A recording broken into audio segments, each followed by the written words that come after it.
जी pant shirt पहन के रंगदार लागेले।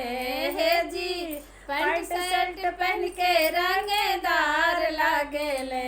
हमरा ससुर जी के लड़का हमर सार लागेले।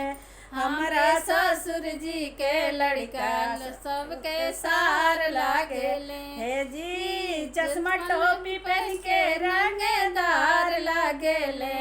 हे जी चश्मा टोपी पहन के रंगदार लागेले। हमरा ससुर जी के लड़का लड़कन के सार लागेले। हमरा ससुर जी के लड़का लड़कन के सार लागेले। हे जी जूता में जपन के रंगदार लागेले। हे जी जूता मोजा पहन के रंगदार लागेले।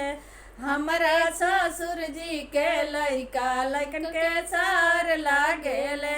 हमरा ससुर जी के लड़का हमर सार लागेले।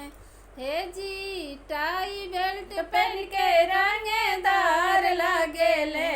हे जी टाई बेल्ट पहन के रंगदार लागेले। हमरा ससुर जी के लड़का लड़कन के सार लागेले। हमर ससुर जी के लड़का मेरे भाई के सार लागेले।